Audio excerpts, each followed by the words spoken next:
Magandang gabi po mga kapatid. Salamat sa Diyos binigyan niya tayo ng pagkakataon na makapangaral pa rin ng kanyang salita kahit sa ganitong kaparaanan. At ipagpaumanhin niyo ho kung wala ako ngayong gabing ito sapagkat may mga ilang dahilan lamang at napakahalaga ring mga bagay sa aking buhay. So, ang devotion na nais ko pong ibahagi sa buhay ng bawat isa ay patungkol sa success. I entitled this devotion, Success in God's Sight. No, yung tagumpay sa paningin ng Diyos. In Psalm 25, verse 1 to 5, ito ho ang ating passage. Ang sabi po dito ng Psalm ni David, "Unto thee, O Lord, do I lift up my soul. O my God, I trust in thee. Let me not be ashamed. Let not mine enemies triumph over me." So yung tiwala niya nasa Panginoong Diyos. Verse 3, "Yea, let none that wait on thee be ashamed. Let them be ashamed with transgression without cause." So siya po ay patuloy na nag-aantay sa Panginoon.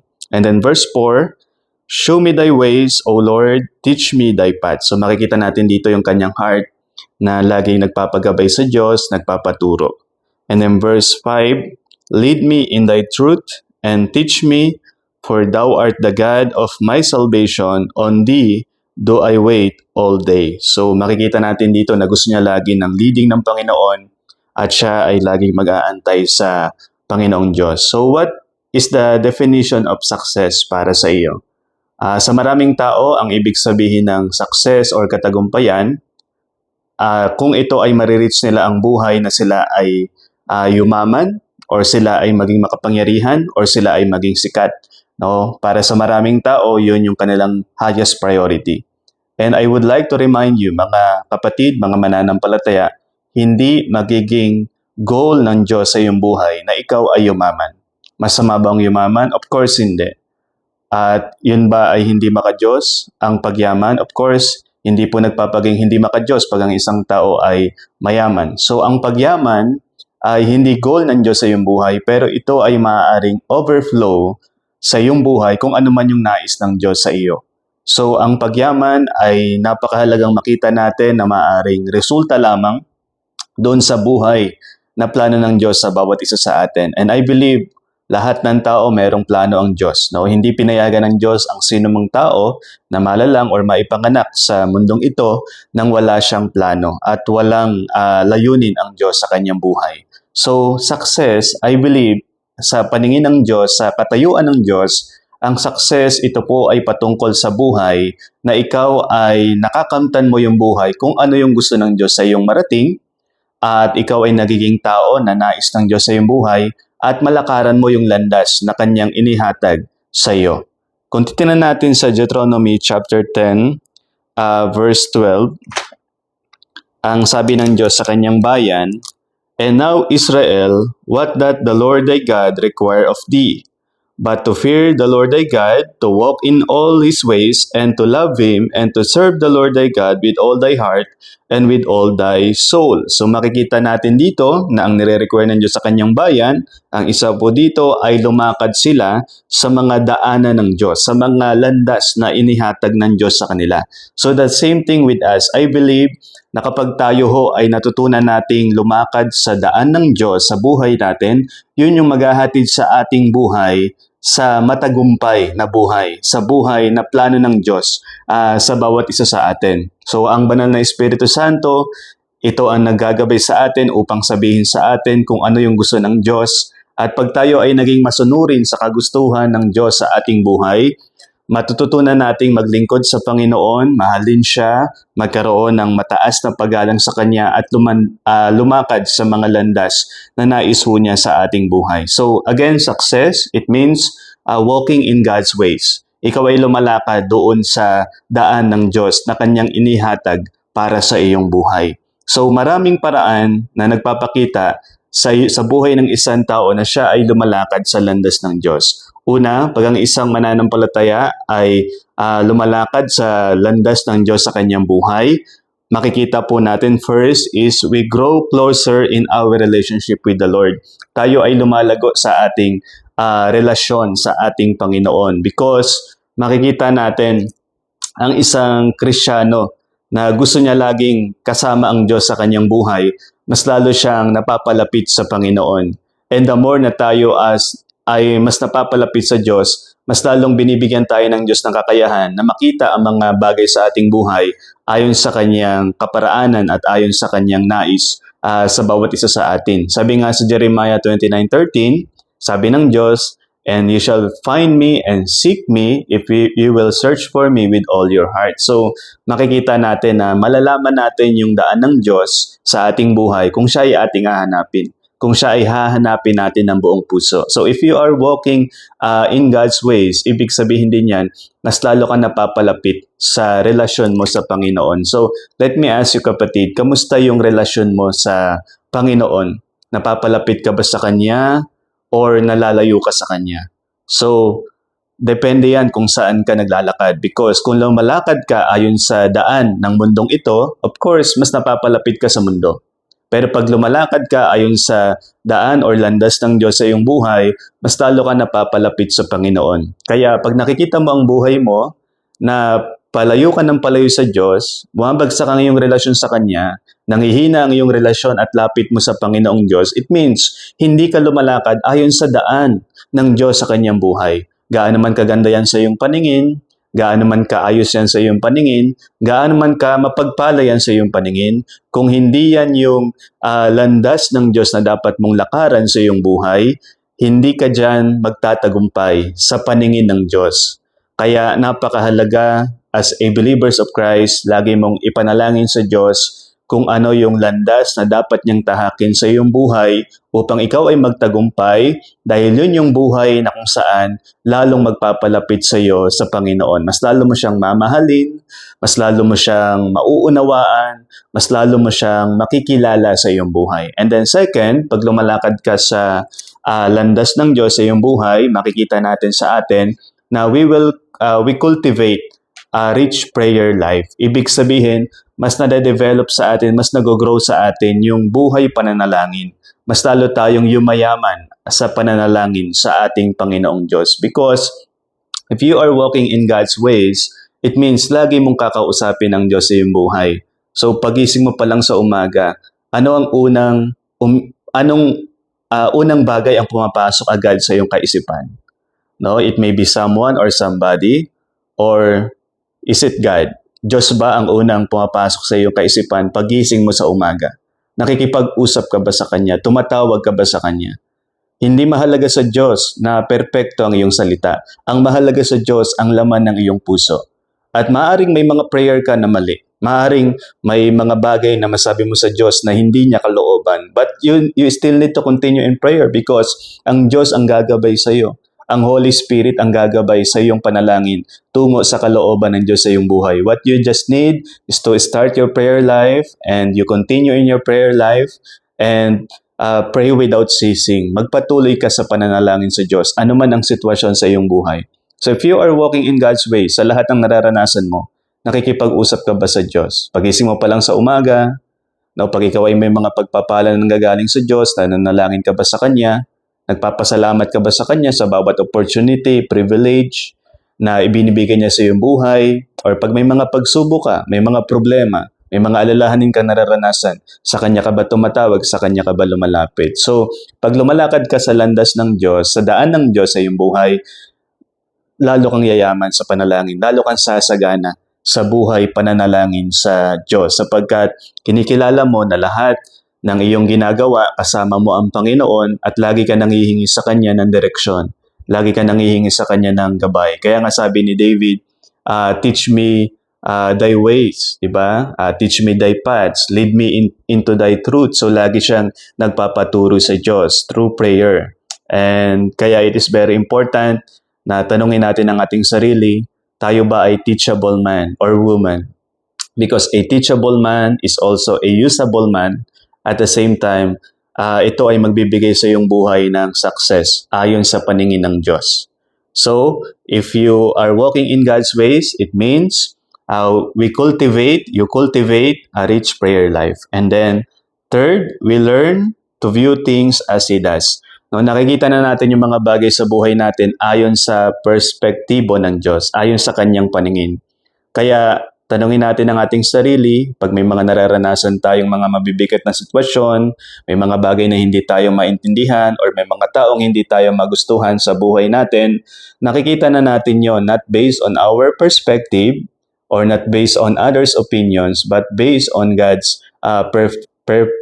perspective. Kaya if you are walking in God's ways, ano man yung maranasan mo, nagiging positibo ka lang at nagiging patuloy na may tiwala ka sa Diyos at patuloy kang lumalapit sa Kanya because you know na lahat ng pinaparanas niya sa iyong buhay, sitwasyon man or mga difficulties man, difficult situation or difficult people man, alam mo na may dahilan ang Diyos, may plano ang Diyos kung bakit niya pinaparanas yon sa iyong buhay. Kaya ang ginagawa mo, nakikita mo ang mga sitwasyon sa iyong buhay ayon sa paningin ng Diyos at hindi ayon sa iyong sarili naman nakikita. Kaya kung titingnan natin sa buhay na ito, it doesn't matter most of the time kung ano yung pananaw ng tao kung ano yung opinion ng tao sa mga bagay na ginagawa natin or sa mga bagay na tugon natin. Ang mahalaga na sa atin, if we are walking in God's ways, ang mahalaga na sa atin yung paningin ng Diyos at yun na rin yung nakikita natin sa buhay natin.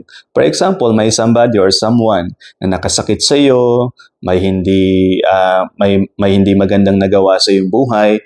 So, ano yung paningin ng Diyos doon? Of course, ang gusto ng Diyos, matuto kang magpatawad, matuto kang magpakumbaba because yun ay ginagamit ng Diyos upang mabago ka, mabago yung attitude mo, at daling ka ng Diyos doon sa kung ano man yung plano niya sa iyong buhay. So, if you are walking in God's ways, yun yung iyong nakikita. Pero kung hindi, of course, ang gagawin mo agad, magagalit ka, at the same time, gaganti ka, mag-iisip ka rin ng masama, hindi ka mapapanatag because ikaw ay nabubuhay sa sarili mong daan or sa sarili mong kaparaanan. Kaya if you are walking in God's ways, pag may mga difficult people ka mang nararanasan, alam mo na ginagamit lang yun ng Diyos to develop you, to change you, to grow you in your faith, to make you mature, to make you a mature Christian para mangyari sa iyo ang buhay na nais ng Diyos sa iyo bilang isang mananampalataya. So, yan ang mangyari. If we are walking in God's ways, we learn to view things as He does. And then, fourth, we develop a greater patience and a willingness to wait for His timing. Magkakaroon tayo ng patience. And that is one of the fruit of the Holy Spirit, patience. It means a willingness to wait. Handa kang mag-antay. Ilang linggo man yan, ilang buwan man yan, ilang taon man yan, ipinapanalangin mo sa Diyos. If it is the will of God and God says, wait, matututunan mong mag-antay.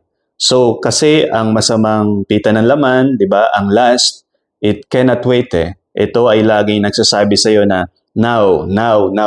Ngayon na. Kailangan mo na yan ngayon. Dapat mo nang makuha yan ngayon. So, yun yung ginagawa ng mga last sa buhay natin, mga masasamang pita ng laman. Kaya, napakahalaga na makita mo, if you are walking in God's ways, you are achieving a person that God wants you to be, at nilalakaran mo yung landas na inilatag niya para sa iyo, matututunan mong mag-antay sa kung ano yung tugon ng Diyos, sa kung ano yung sinasabi ng Diyos, at sa kung ano man yung pagsang-ayon ng Diyos para sa iyong buhay at sa iyong mga panalangin. So, napakahalaga na ma-realize mo na it is very important to wait. And there are so many things in life na alam natin kung bakit sinasabi ng Diyos na matutunan nating mag-antay. It is because maybe hindi ka pa ready doon sa mga bagay na ipinagpipray mo, or it is not a right timing. Pwede kang magkasala, pwede kang malihis, pwede kang malayo sa Kanya pag hindi ka natutong mag-antay. So learn to wait.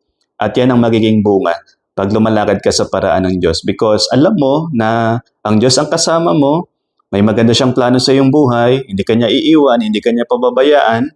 At the same time, alam mo na ang Diyos ay matalino at siya ay nag-ooperate sa kanyang kaparaanan at sa kanyang panahon. So, you trust Him. You trust Him in His timing, in His perfect timing. Sabi ko nga lagi, may mga bagay sa buhay natin na maybe sa ating personal interpretation, ang Diyos ay nade-delay, but in reality, ang Diyos hindi nade-delay. God is always perfect and right on His timing. We just need to trust Him and continue na lumakad sa Kanyang daan sa atin pong mga buhay. And number 5 is, if we are walking in God's ways, we grow more secure and grounded through every adversity. Ibig sabihin, mas lalo tayong nagiging matibay at mas lalo tayong nagiging matatag anuman yung mga pinagdadaanan nating suliranin, problema at mga pagsubok sa ating buhay. Yan ang nagagawa ng paglakad sa Diyos. Kaya nga, ang sinasabi ko po, if you are walking with God and in His ways,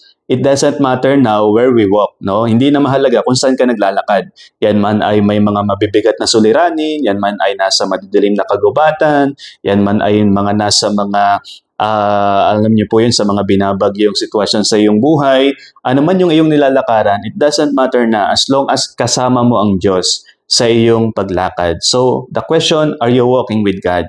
And are you walking in God's ways? Because kung yun ang tiyak na tiyak mo sa iyong buhay, pwede kang pumanatag. Ano man yung suliranin mo, hindi ka mapapabagsak at hindi ka matatalo. Hindi ka bibiguin ng Diyos. Hindi ka papayagan ng Diyos na ikaw ay hindi magtagumpay at hindi maging successful sa iyong buhay at sa nais ng Diyos para sa iyo. So, again, it is very important na lumakad ka lagi sa daan ng Diyos because ano man yung pagdaanan mo, lagi mong tatandaan, yung goal ng Diyos para sa iyong buhay, hindi yan madali.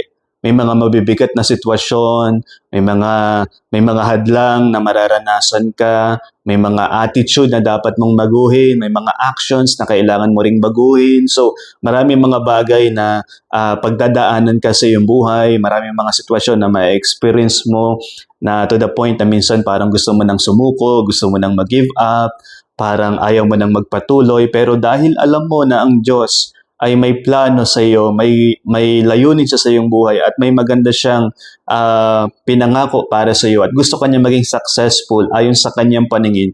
So patuloy ka na magtitiwala sa kanya at maglilingkod sa kanya at sasamba sa kanya dahil alam mo na siya ang kasama mo sa lahat ng iyong pinagdadaanan sa iyong buhay. So yan po ang nagagawa ng paglakad sa Diyos. Ano man yung kabigatan mo, hindi ka basta-basta bibigay, hindi ka basta-basta babagsak. So, kamusta ka kapatid? Kamusta ka kaibigan sa iyong mga nararanasan? So, and then number 6, and finally, our last point, when we are walking in God's ways, we have a godly impact on the people around us. So, lahat ng 5 points na una kong ibinahagi sa bawat isa, yun ay makikita sa ating buhay at magkakaroon tayo ng makadiyos na impact sa mga taong nakakasalamuhan natin. So, ibig sabihin, makikita sa iyo si Jesus. So, let me ask you, do they see Jesus in you? Nakikita ba nila si Jesus sa iyo? Sa usapin ng iyong relationship sa Kanya, sa usapin ng iyong pag-aantay, sa iyong patience, sa usapin ng iyong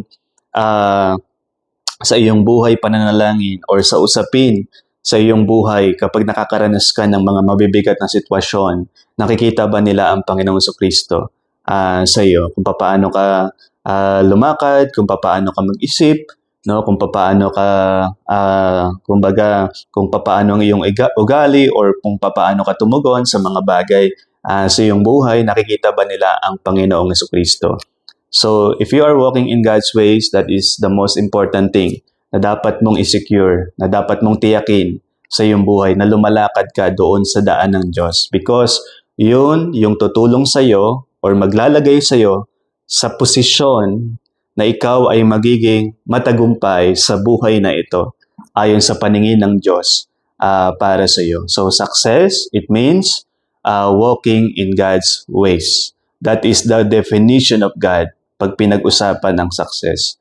It's not about being wealthy, no? It's not about being powerful, but it is about achieving the person that God wants you to be, and malakaran mo yung landas na inilatag ng Diyos para sa iyo bilang isang mananampalataya. So I hope as a believer of Christ, tayo ay maging successful sa buhay na ito. Maaring hindi sa paningin ng mundo, dahil ang mundo ay may sariling katagumpayan, ang mundo ay may sariling pananaw, ang mundo ay may sariling opinion at may sariling paniniwala. Pero kahit hindi ka maging matagumpay sa paningin ng mundo, pwede kang maging matagumpay sa buhay na ito sa paningin ng Diyos.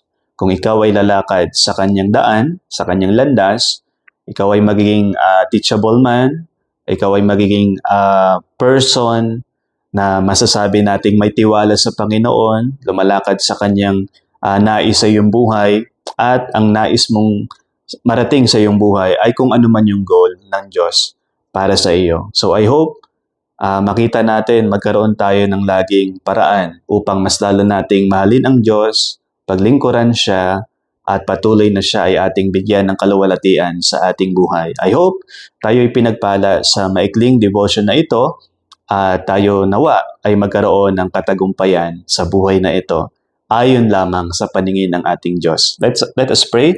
Our Father in heaven, we thank you so much for this wonderful message. Thank you, O God, sapagkat Ikaw ang Diyos na may plano sa bawat isa sa amin. Ikaw ang Diyos na nais niyo ng bawat inyong anak ay magkaroon ng katagumpayan sa buhay na ito. Na kami, Lord, ay ma-reach namin ang buhay na ayon sa nais niyo po sa amin, sa pagiging tao na nais niyo po sa amin, at malakaran namin, O Diyos, ang inyong mga landas. I pray, O Father, sa inyong mga anak na nakikinig ngayon, kami po nawa, Lord, ay makita namin sa aming buhay at tanungin ka namin, O Diyos, Lord, ano ang plano niyo para sa amin? Ano ang plano niyo, Lord, sa akin? Ano ang gusto niyong ipagawa, Panginoon Diyos? Ano yung mga bagay na dapat kong hakbangan? Lord, paano ako mas makakalakad kasama niyo, O Diyos? And Lord, sa mga tanong na yan, naniniwala ko, O Diyos, ito'y handang-handa niyo pong i-reveal sa buhay ng bawat isa sa amin. At handang-handa niyo po, O Diyos, na kami po ay gabayan sa lahat ng aming dadaanan sapagkat Ikaw ang siyang nangako na hindi niyo kami iiwan, hindi niyo kami pababayaan. Ikaw ang siyang nangako na Ikaw ay may magandang plano sa aming buhay, plano ng mabuting kawakasan, Panginoong Diyos. And Lord, you desire your children, every one of your children, to be more successful in this life. So Lord God, we pray na masecure sa aming mga sarili ang buhay na lumalakad sa inyong mga landas. Ito po, Panginoong Diyos, ang aking panalangin. Nawa ang mga puntos na ito na aming pinag-aralan ay lumalim na malalim sa aming mga puso. At Panginoong Diyos, ito hindi namin makalimutan. At Panginoon, ito ay ma-apply namin sa aming mga buhay, Panginoon Diyos. Thank you, Lord, for your word. And thank you, Lord, for the opportunity once and again na maituro ang salita niyo. At sana po'y kahit sa ganitong paraan, ang salita niyo po'y patuloy na umabot sa puso ng bawat isa po sa amin. Thank you, Lord, for this message, your definition of success. In Christ's most precious name, Amen.